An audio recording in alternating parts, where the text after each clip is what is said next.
में आने से पहले आप क्या करते थे? పుణ్యవతి మేడం, ఈ బిజినెస్ లకు రావడానికి ముందు మీరు ఏం చేసేవాళ్ళు, మీ బ్యాక్గ్రౌండ్ గురించి చెప్పండి. माइक थोड़ा पास में कर लीजिए. माइक पास में कर लीजिए. గుడ్ మార్నింగ్ ఫ్రెండ్స్, నా పేరు వచ్చేసి పుణ్యవతి ఫ్రమ్ గజ్వేల్. నేను గజ్వేల్ దగ్గర ఉన్న చిన్న పల్లెటూరులో స్కూల్లో, ప్రైమరీ స్కూల్లో వంట చేసుకుంటూ పార్ట్ టైం అనేది బిజినెస్ చేస్తున్నానండి. బట్ ఏంటంటే నేను ఈ బిజినెస్ చేస్తున్న టైంలో నాకు ఇలాంటి సిచ్యువేషన్ తెలియదు. బిజినెస్ అంటే ఏంటిదో నాకు అసలు తెలియదు. ఏం చేస్తున్నానంటే మాకు Sandhyarani madam and Venu sir, Savitha madam and Simhachari sir, వీళ్ళు almost upline SP Balu sir వాళ్ళతో సహా నేను పాదాభినందనాలు తెలుపుకుంటున్నానండి. నాకు ఇంత మంచి అవకాశం ఇచ్చినందుకు. నేను చేస్తున్నది ఏం లేదండి, జస్ట్ షాప్ చేంజ్ చేసిన. ఒక 1000 మాత్రమే నేను బిల్ చేసినానండి. बिजनेस बैकग्राउंड के बारे में बताइए. आप क्या करते थे इस बिजनेस में आने से पहले? స్కూల్లో వంట చేసుకుంటూ నేను పార్ట్ టైం ఈ బిల్ చేసినానండి. బిల్ చేసిన ఉపాధి పనికి వెళ్తుండేదాన్ని, ఉపాధి పనికి వెళ్ళేదాన్ని, వ్యవసాయం కూడా చేసుకునేదాన్ని. మాకు హస్బెండ్కి ఇప్పుడు 15 సంవత్సరాలు అవుతుంది సార్, చనిపోయి 15 సంవత్సరాలు అవుతుంది చనిపోయి. మా పిల్లలు చిన్నవాళ్ళు. మా ఆయన చనిపోయినప్పుడు 3 డేస్లో పుట్టిండు మా చిన్న బాబు, 3 డేస్కి పుట్టిండు. నేను అప్పుడు ఎలాంటి పని చేసే పొజిషన్లో లేనండి. ఒక 3 మంత్స్ మా అమ్మ వాళ్ళ ఇంటి దగ్గర ఉన్నా. ఆ నుంచి నేను ఈ బిజినెస్ నాకు ఇంత మంచి. थोड़ा सा ब्रेक लीजिए, एक बार ट्रांसलेट कीजिए ताकि हम भी समझ पाएं क्या. यस, ये बता रहे हैं जो हस्बैंड 15 साल पहले गुजर चुके हैं. जब मेरा बच्चा 3 दिन में, मेरे हस्बैंड गुजरने के बाद 3 दिन में पैदा हुआ था, तो 3 दिन बाद बेबी पैदा हुआ. हस्बैंड के जाने के, हस्बैंड के जब इंतकाल होने के 3 दिन के बाद बेटा पैदा हुआ, तो ऑलरेडी प्रेग्नेंट थे इन्होंने. तो इन्होंने स्कूल में काम करते हैं जो आफ्टरनून में. तो वहाँ पे उनका जो बिल आता है, उनका जो इनकम है लगभग 3000 के आसपास इनको इनकम वहाँ से मिलता है. इसके अलावा जो गांव में गवर्नमेंट से काम मिलता है, जो रोड खोदने का, झाड़ लगाने का, वो भी काम करते हैं. मजदूरी का काम भी करते हैं. और ये कितने समय पहले की बात है? ఎన్ని రోజుల క్రితం ముందు, ये रिसेंट बिजनेस में आना जब ऑलरेडी वही कर रहे थे. तो कौन से ईयर की बात है, किस साल की बात है? बिजनेस अప్పుడు స్టార్ట్ చేసి బిజినెస్ ఢిల్లీలో ఎఫ్ఆర్ ఫస్ట్ టైం నేను సత్యసాయి నిగంకు ఎస్పీ బాలు సార్ వాళ్ళు, సాగర్ బాంబ్లీ సార్ వాళ్ళు వచ్చారు. ఫస్ట్ టైం నేను అక్కడికి వచ్చిన. అక్కడ డిసిషన్ అనేది నేను స్ట్రాంగ్గా తీసుకున్నానండి. సత్యసాయి నిగంకి ఫస్ట్ టైం వెళ్ళిన ఎస్పీ బాలు సార్ వాళ్ళది, సాగర్ బాంబ్లీ సార్ వాళ్ళది మీటింగ్ వినడం వల్ల నా డ్రీమ్ అనేది ఎక్కడ సక్సెస్ అవుతుంది అనేది నేను అక్కడ నిర్ణయించుకున్నానండి. అదే మంత్లో నాకు ఎఫ్ఆర్యు ఢిల్లీకి ఫస్ట్ టైం వెళ్ళిన. అప్పుడు ఫస్ట్ టైం వెళ్ళినప్పుడు నాకు అసలు బిజినెస్ గురించి అస్సలే తెలియదు. ఏం చేస్తున్నానో నాకే అర్థమైతే లేదు. వాళ్ళు అన్నారు, ఏమన్నారంటే డబ్బుల గురించి ఆలోచించలేదు. నేను మినిమం 10,000 అప్పు తీసుకొని వచ్చినానండి. అప్పుడు కూడా నా ఇన్కమ్ వచ్చేది ఒక 3,000 వచ్చేది. కానీ నేను అప్పు చేసి ఎఫ్ఆర్కి వెళ్ళిన. 10,000 అప్పు చేసి టీచర్ల దగ్గర ఆడుకొని ఎఫ్ఆర్కి వెళ్ళినానండి. ఆ డిసిషన్ అనేది తీసుకున్న. ఆ ఎఫ్ఆర్కి వెళ్ళొచ్చిన తర్వాతనే లాక్డౌన్ వచ్చింది. నా అదృష్టం అది. లాక్డౌన్ వచ్చిన తర్వాత మా అత్తమామ వాళ్ళు కూడా ఒప్పుకోరు కదా, ఇంట్లో ఇట్లా తిరుగుతుంది మీటింగ్. मैं कहूँगा कि थोड़ा सा ब्रेक लीजिए. ट्रांसलेशन जरूरी है ताकि हमको भी समझ में आए, हमको भी हंसना है. ये बता रहे हैं. तो जब लास्ट टाइम लॉकडाउन से पहले जो लास्ट एफआरयू हुआ था, उस टाइम पे उससे पहले ईडीएस हुआ था. Sagar Bamri sir, SP Bhargav sir Hyderabad आए थे. सत्यसाई में मीटिंग हुआ था. उस मीटिंग में आके इन्होंने डिसीजन लिए. उसके बाद एफआरयू को भी आए. एफआरयू आने के बाद जैसे इमीडिएटली लॉकडाउन स्टार्ट हो गया. मगर जब तक हस्बैंड तो नहीं है, मगर सास ससुर मना करते थे कुछ भी करने के लिए. मगर जब लॉकडाउन मेरे लिए अच्छा है, जब मॉर्निंग सीपी क्लब चलता है, तो वो सीढ़ी मेरे सास ससुर भी सुन के मेरे को परमिशन दिए, आप भी बिजनेस करो. तो ये पूछिए इनसे कि 3000 रुपए की इनकम, 3000 रुपए की इनकम थी और मीटिंग में आने के पैसे थे. और एक बात बोले, फैमिली रियूनियन में आने के पैसे थे. वो बात, हर एक बात बोले इन्होंने. मैं टीचर जो स्कूल में पकाती हूँ, वो टीचर से मैं उनसे 10,000 रुपये खर्चा लेके मैं वहाँ एफआरयू पहुँची. मतलब कर्ज लिया 10,000 रुपए का टीचर से. स्कूल में आप झाड़ू लगाने का काम करते हैं, स्कूल में खाना बनाने का काम करते हैं। दोपहर में बच्चों को जो गवर्नमेंट से आते हैं ना, वो दोपहर का खाना इन लोग पूरा तरकारी पूरा ला के पका के जो बिल देते हैं, एक बंदे को इतना पैसा देते हैं, वो पूरा खर्चा जाके इनको मिलने का प्रॉफिट 3,000। अच्छा, खर्चा निकाल के जो घर में बचा वो 3,000 रुपये बचा खाना बना मिड डे मील बनाने के बाद। हाँ, स्कूल में जो बच्चों को मिड डे मील होता है। ओके, तो उसके लिए 10,000 रुपये इन्होंने कर्ज लिया। हाँ, वो और उनके इनकम के बाद वो टीचर से पैसे नहीं थे, तो टीचरों से और कर्जा लेके FRU आए दिल्ली में। यस। ओके, उसके बाद फिर जब बिजनेस करने का डिसीजन लिया तो बिजनेस की शुरुआत कैसे करी, किसको जाके प्लान दिखाया? क्योंकि कोई इस बैकग्राउंड के किसी व्यक्ति की कोई बात सुनता है, किसकी लिस्ट बनाई, किसको जाके प्लान दिखाया, बिजनेस कैसे ग्रो हुआ? సో మరి FRU కి వచ్చినాక మీరు పని ఎట్లా చేసారు? ఎవరికి చెప్పారు ప్లాన్లు? మీ మాట వినలేరా? నేను ప్రోడక్ట్ యూజ్ చేస్తున్నా సార్, ప్రోడక్ట్ యూజ్ చేస్తున్నా. నాకు మంచిగా అనిపించింది. పేస్ట్ నాకు పన్ను నొప్పి ఉండే, పన్ను నొప్పి అనేది గ్యానోడర్మా పేస్ట్ వాడడం వల్ల నాకు తగ్గింది. పేస్ట్ ఎవరికైతే నేను చెప్పినో ఇక్కడ ఇళ్ళల్లో వేరే వాళ్ళకి పేస్ట్ అనేది కూడా ఇచ్చినానండి. గ్రాన్యుల్స్ అగ్రి సీజన్ వచ్చింది, నాకు కొంచెం అర్థమైంది. 2 years వరకు నాకు అమౌంట్ అనేది రాలేదు సార్. నేను అమౌంట్ గురించి ఏ రోజు ఆలోచించలేదు. నేను ఆ డబ్బుల గురించి ఎట్లా ఆలోచించలేదంటే FRUలో డిసిషన్ అనేది వీళ్ళ రికగ్నిషన్ అనేది వాళ్ళ అందరిది చూసిన కాబట్టి డబ్బుల గురించి ఆలోచించలేదండి. నేను ఖచ్చితంగా చేస్తా. గ్రాన్యుల్స్ ఏమైతుంది, పోతాయి డబ్బులు. ఒక చిట్టి వేసుకుంటున్నాను అనుకున్నానండి, నెలకి 2,000 3,000 చిట్టి వేసుకుంటున్నా. ఆ చిట్టి సంవత్సరం వరకు ఎంత అవుతుంది? ఒక నెలకి 3,000 మనం బిల్లు చేస్తే సంవత్సరానికి ఎంత అవుతుంది మనకు కౌంట్ చేసుకున్నా. అది నేను సంవత్సరం వరకు ఒక లెవెల్లో ఉండాలని కోరుకున్నానండి. ఆ అమౌంట్ వచ్చిందంటే నేను ఆ డిసిషన్ తీసుకున్నా. సిల్వర్లో బ్రాంజ్ డైరెక్టర్ అయిన మంత్లోనే గోవాకి క్వాలిఫై అయినానండి. अच्छा, फुल स्टॉप, अभी फुल स्टॉप ट्रांसलेशन। ये पहली बार जब पेस्ट यूज करे थे, गैनो पेस्ट यूज करते, दांत में दर्द था, वो दांत में दर्द भी चले गया। मगर उसके बाद इन्होंने ग्रैनुअल्स लेके कस्टमरों को देते थे। मगर इन्होंने मैं FRU आने के बाद 2 साल तक मेरे को पैसा नहीं आया। मगर मैं क्या सोचती थी, अगर महीना 3,000 रुपये की अगर चिट्ठी डालती हूँ मैं, तो 1 साल का कितना होगा? मैं एक चिट्ठी डालने समझ के प्रोडक्ट परचेज करती हूँ। चिट्ठी डालने प्रोडक्ट परचेज। चिट्ठी का मतलब क्या होता है? 20 लोग हैं, वो महीना 3,000 डालते हैं, वो 60,000 होता है। ऐसा कमेटी बोल रहे, हाँ, वो है। मैं सोचती प्रोडक्ट ऐसा, मैं प्रोडक्ट खरीद रही हूँ ऐसा नहीं, मैं चिट्ठी डाल रही कमेटी में समझ के मैं प्रोडक्ट परचेज करी। मगर उसके बाद मैं जैसा सिल्वर बनी और गोवा भी क्वालिफाई हो चुके थे इन्होंने। तो ये मतलब इन्होंने फैमिली रिटर्न किया और उसके बाद लॉकडाउन लग गया। हाँ, जैसे FRU आते ही लॉकडाउन 17 दिन बाद लग गया था लॉकडाउन। यहाँ तो फिर इन्होंने बिजनेस कैसे बिल्ड किया? घर से बाहर तो निकल नहीं सकते थे, ऑनलाइन क्या इनके पास, इनको जूम आता था उस समय, कैसे बिजनेस बिल्ड किया? మరి లాక్డౌన్ కి రాగానే మీకు ఎట్లా బిజినెస్ చేసిరు? మీకైతే మీకు జూమ్ గిన్ తెలుసా తెలియదా? ఎట్లా చేసిరు? ఎవరికి ప్లాన్లు చెప్పారు? उनको ये भी बोलिए कि थोड़ा शॉर्ट में बोले, ट्रांसलेशन के लिए मौका दीजिए, फिर सवाल షార్ట్ చెప్పండి, నాకు కూడా చెప్పే అవకాశం ఇవ్వండి. నేను బిజినెస్ అనేది నాకు అస్సలే తెలియదు సార్. నేను మార్నింగ్ సీడ్ వింటున్నా, వేరే వాళ్ళకి ట్రాన్స్లేట్ చేస్తున్నా, కానీ బిజినెస్ గురించి అస్సలే తెలియదు. అమౌంట్ వస్తుంది అన్న నమ్మకంతో మాత్రం స్ట్రాంగ్ డిసిషన్ తీసుకున్నా. గ్రాన్యుల్స్ ఇచ్చిన నేను ఎవరెవరికి చెప్పిన అంటే మా తమ్ముడికి చెప్పిన, మా ఫ్యామిలీలో చాలా మందికి చెప్పినానండి. అందరూ నో అన్నారు. నో ప్రాబ్లం, నో అన్న వాళ్ళని పక్కకు పెట్టేసిన. ఎవరైతే డిసిషన్ తీసుకుంటారో, పరశురామ్ సారు సిద్దిపేటలో ఉంటాడు, ఆ సార్కి చెప్పిన.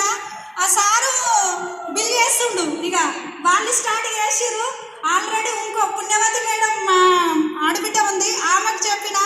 ఆమెకు ఒక 1 year నో అన్నది. నెక్స్ట్ టైం వచ్చింది ఆమె మళ్ళీ ఏంది మీటింగ్లు, ప్రతి ఒక్క మీటింగ్ తీసుకొచ్చిన వాళ్ళని మీటింగ్లో కూర్చుండబెట్టిన. ఈరోజు సక్సెస్ అయ్యారు. వాళ్ళు కూడా ఒక స్టార్ డైరెక్టర్ లెవెల్లో ఉన్నారు, గోల్డ్ డైరెక్టర్ లెవెల్లో ఉన్నారు, ఆల్రెడీ సిల్వర్లో ఉన్నారు. ఆల్మోస్ట్ నా కింద ఇప్పుడు నేను డైమండ్ వరకు వచ్చిన వాళ్ళు స్టార్ వరకు ఉన్నారు సార్. ఖచ్చితంగా నేను ఇంటింటికి నేను ఒక గ్రాన్యుల్స్ మాత్రము, మాకు ఆటోలు అనేది బస్సు వెహికల్ అనేది ఉంటుంది, నెత్తి మీద పెట్టుకొని లేదని ఆటో లేకపోతే పొలం. ये बता रहे हैं, सबसे पहले मेरे भाई को बताई, वो को 2 साल तक मना करा और दूसरे लोगों को बताई, पुण्यवती बोल के दूसरे भी है, उनको भी बताई, वो भी मना करी, 1 साल तक नहीं आई। मगर कुछ दूसरे टीम के दूर के नए लोग हैं, उनको बताई, और वो भी, मैं डायमंड हूँ, वो स्टार गोल्ड में है। मगर जब शुरुआत में प्रोडक्ट देती थी, हमारे गाँव से अगर ऑटो चढ़ने के लिए लगभग 1 किलोमीटर, बस की फैसिलिटी नहीं है, ऑटो की भी फैसिलिटी नहीं है, बस चढ़ना है तो 1 किलोमीटर जाना पड़ेगा। मगर ये सर पे ग्रैन्युअल्स का बॉक्स रख रख के लेके जाके कस्टमरों को दे के आज ये लेवल तक पहुंचे हो। ग्रैन्युअल का 20 kg का रहता है एक बॉक्स। अच्छा, इन्होंने 2020 में बिजनेस की शुरुआत की। हाँ 2020 में, अभी 2 साल ही हुए, लगभग 2.5 साल हुआ है। सर एक्चुअली ये 2 साल में ना उन्होंने कॉलेज सीखे हैं, जूम अटेंड करके वो ऊपर सीखे हैं। काम तो उनका 6-8 महीने से शुरू हुआ है, वो गोवा से 2 महीने पहले शुरू हुआ। बस जब तक वो नॉलेज लेते गए, हर मीटिंग आते गए, हर महीना प्रोडक्ट परचेज करते गए, 2 साल तक पैसा आ रहा नहीं आ रहा वो देखे ही नहीं। पैसा नहीं आया 2 साल? 2 साल नहीं आया, 2 సంవత్సరాలు ఏం డబ్బులు రాలేదు। డబ్బులు రాలేదు సార్. आपको कभी ऐसा नहीं लगा कि आपकी बात कौन सुनेगा, या ये उल्लू बनाने का बिजनेस है, लोगों को जोड़ने का बिजनेस है, लोगों ने आपको मना नहीं किया करने के लिए, आपको रिजेक्ट नहीं किया, आपका कॉन्फिडेंस कभी कम नहीं हुआ? నో అనలేరా మీకు ఎవరు? ఇది మనుషుల్ని ముంచే బిజినెస్ ఇలాంటి అని చెప్పి మీకు నో అని ఎవరు అనలేరా? నో అని మస్తు మంది అన్నారు సార్. నో అన్న వాళ్ళకి నేనేం చేసిన అంటే, నో అన్న వాళ్ళు మీరు ఇక్కడ ఉండండి, నో అని మా టీచర్లు కూడా అన్నారు. ఇట్లాంటి మస్తు ఉన్నాయి, మస్తు చూసినాం. కానీ నేనేమని చెప్పినా, ఈ వెస్టేజ్ విన్నింగ్ టీమ్ లో నేను సక్సెస్ అయి నిరూపిస్తా, 6 నెలల్లో కారు తెచ్చి మీ పక్కన పెడతా అని చెప్పిన మా టీచర్లు. इन्होंने बहुत सारे लोगों को बताए थे, बहुत सारे लोग मना करे, मगर जहाँ पे स्कूल में पकाने जाते हैं वो टीचरों को भी बिजनेस बताएं, ये पूरा बेकार है, ये वेस्ट है बोल के बोले। मगर वो टीचरों से चैलेंज करे, आने वाले 6 महीने में कार लाके मैं आपको दिखाऊंगी, और वो लेके भी गए स्कूल को। मतलब अब जिस स्कूल में खाना बनाती थी उस स्कूल में अब तो नहीं जाती, अब तो काम नहीं करती हूँ। अब ఇప్పుడు పని చేస్తారా మీరు? చేస్తలే సార్. నా ప్లేస్ లో ఇంకొక వ్యక్తిని పెట్టిన. इनके प्लेस में दूसरे को लगा दिए। ओके, तो अब इनसे इन्होंने कौन सी गाड़ी ली है और इनका चेक क्या है एवरेज? अब మీరు ఏ వెహికల్ తీసుకుర్రు, మీ చెక్ ఎంత? నా వెహికల్ హోండా ఆరా కారు 9,50,000, నా ఇన్కమ్ 54,000. होंडा और 9.5 लाख की गाड़ी है, 55,000 की इनकम है। 55,000 रुपए की इनकम, 9.5 लाख की गाड़ी, और लेवल డైమండ్ లెవెల్. डायमंड। 3,000 रुपए कमाने वाली पुण्यवती जी आज 50,000 रुपए की इनकम ले रही है और 9.5 लाख की गाड़ी ले ली। कल हमने इनकी गाड़ी को भी अनवील किया। अभी आपको अपने फ्यूचर की चिंता है। आपका बेटा कितना बड़ा हो गया? 2 साल? పిల్లలు ఎన్ని సంవత్సరాలు ఉన్నారు పిల్లలు? ఇప్పుడా సార్? ఏజ్ ఎంత ఉంది? 20, 19, 50, 16, 50 అయిపోయి 16 16, 19, 15 ऐसे 16 से 20 के बीच में बच्चे 3 होते। మా పాప వచ్చి 3 बच्चे हैं, बेटी की शादी कर चुके हैं। अच्छा, बेटी की शादी भी हो गई है। మనమరాలు సార్. బేటీ, మొన్న ఢిల్లీకి నవాజ్ వచ్చినప్పుడు 10 days మా పాపను వదిలేసి డెలివరీ అయింది. 10 days అయిందండి ఢిల్లీకి ఎఫ్ఆర్కి వెళ్ళే టైంకి. 10 days పాపని సిజర్ అయింది, ఆపరేషన్ అయింది. మా అత్తమ్మని మా ఆడబిడ్డని బతిలాడిన, ఏడ్చిన, ఎట్లననే చేసి నేను ఎఫ్ఆర్కి వెళ్ళాలి, నేను అక్కడ హైదరాబాద్ వాళ్ళ రికగ్నిషన్లు చూడాలి, నేను ఇంపార్టెంట్, నేను ఒక జాబ్ చేస్తున్నా, ఆ జాబ్లోనే ఖచ్చితంగా ఈ డిసిషన్ తీసుకోవాలి, మీరు ఉండండి అని చెప్పి మా అత్తమ్మని మా ఆడబిడ్డని వాళ్ళందరినీ అడిగి నేను 10 days ఉన్న పాపని వదిలేసి ఎఫ్ఆర్కు ఢిల్లీకి వెళ్ళినానండి. ఢిల్లీకి వెళ్ళిన ఫస్ట్ డేనే నాకు నైట్ ఫోన్ వచ్చింది. ఏమని? మా మన్మరాలు బాగాలేదు, నువ్వు ఎందుకు పోయినావు అని మా అత్తమ్మ మా ఆడబిడ్డ ఊరోళ్ళందరూ తిట్టుకున్నాడే నన్ను. हमको भी हंसना है। తిట్టుకున్నా ఏమన్నా ఇస్తారా మనకు? తిట్టుకున్నా ఏమన్నా సాధిస్తారా? అది నేను ఒక స్ట్రాంగ్ డిసిషన్ తీసుకున్నానండి. తిట్టుకున్న వాళ్ళు ఈ రోజు వెనక ఎగతాళి చేసే వాళ్ళు ఎవరు ఏమి ఇవ్వరండి. స్ట్రాంగ్ నిర్ణయం ఎవరైతే ఇక్కడ చేస్తారో వాళ్ళు డిసిషన్ అనేది ఇక్కడ నిరూపించుకోవాలండి. నేను అది నిరూపించుకుంటున్నానండి. ఇప్పుడు కూడా మా ఆడబిడ్డను మా అత్తమ్మను కూడా ఉంచేసి వచ్చినానండి. तो ये एफआरयू जाने से 10 दिन पहले इनकी जो लड़की की शादी कर रहे थे, वो 10 दिन पहले उनकी डिलीवरी हुई। वो 10 दिन की बच्ची को छोड़ के, मतलब उनके सास ससुर भी मना कर रहे थे और उनकी औरत बच्ची बोलते जो हस्बैंड की बहन, तो उनसे रिक्वेस्ट करके सास ससुर से पूछ के रोक के मैं FRU जाना है, हमारे लोगों की रिकग्निशन देखना है बोल के उनसे परमिशन लेके 10 दिन के बच्चे को छोड़ के जब FRU आए, आते ही दूसरे दिन घर से कॉल आया, बच्चे को तबीयत खराब है, तुम क्यों ऐसा गए, लोग गाली दिए, गांव वाले भी उन लोग को गाली दिए, मगर जो गाली देते हैं वो हमको कुछ करने वाले नहीं, कार्य उनको हम करके दिखाना है, ये बोल रहे। अभी गांव वाले क्या बोलते हैं कि पुण्यवती जी लखपति हो गए? ఇప్పుడు ఊరోళ్ళు ఏమంటారు మిమ్మల్ని పుణ్యవతి? ఇప్పుడు ఏమన్నా సార్ నేను డివిసిడి అయినప్పుడు వాళ్ళు నేను అనేది ఏంటనేది నిరూపించి చూపెడతా. ఇప్పుడు ఏమంటారు? కార్ తీసుకున్నారు కదా, ఇప్పుడు ఏమంటున్నారు? పుణ్యవతి లక్షాధికారి అయిపోయింది, మంచి డబ్బులు సంపాదిస్తుంది, కార్ తీసుకుందని. కార్ తీసుకొని ఊర్లోకి పోతే ఏమంటారు? ఏమని చెప్పానా సార్, మా అల్లుడు మా వాళ్ళు అత్తగారు ఏమంటారు, 3 లక్షలు పెట్టి 9,50,000 కారు తీసుకుంది కానీ నాకు కట్నం ఇవ్వలేదని ఆలోచించి నన్ను అడుగుతుంది. ये बोल रहे हैं जब कार लेके मैं जा रहे तो हमारे दामाद बोल रहे हैं मेरे शादी करते हो तो मेरे को जो कटनम बोलते हैं पैसे नहीं दिए, मगर आज तो 9.5 की गाड़ी लिया, अभी पूछ रहे हैं ఇప్పుడు అడుగుతున్నారు కట్నం. ఇప్పుడు కాదు సార్, ఒక 2 సంవత్సరాలు ఆగుర్రి, మీకు డబ్బులు ఇస్తానని చెప్పిన నేను. उनको दामाद को बोले 2 साल रुको, आपको मैं डबल दिला के देंगे बोल के बोले. तो दामाद को चैलेंज कर दिया है. अच्छा, तो गाड़ी चलानी आती है? బండి నడపడానికి వస్తుందా? రాదు సార్ నాకు. नहीं आती. गाड़ी चलानी नहीं आती? తమ్ముడు उनके भाई को लेके जाते हैं, उनको गाड़ी चलाने नहीं आती. गाड़ी भी नहीं चलानी आती है, तो फिर कैसे बिजनेस कैसे बिल्ड करते हैं? भाई को लेके जाते हैं. వెళ్తున్నా సార్. బిజినెస్ ఎట్లా బిల్డ్ చేస్తారు? తమ్ముని తీసుకొని వెళ్తున్నారు. తమ్ము తీసుకొని ఎక్కడ మీటింగ్ ఉన్నా ఎక్కడున్నా కానీ ఇట్లా రా అనగానే మా తమ్ముడు వచ్చి నా ముంగట ఉంటుండండి. और तम्मुड़ जी का गोल्ड डायरेक्टर है. 2 साल मना करे तो भाई भी अभी गोल्ड डायरेक्टर पे है.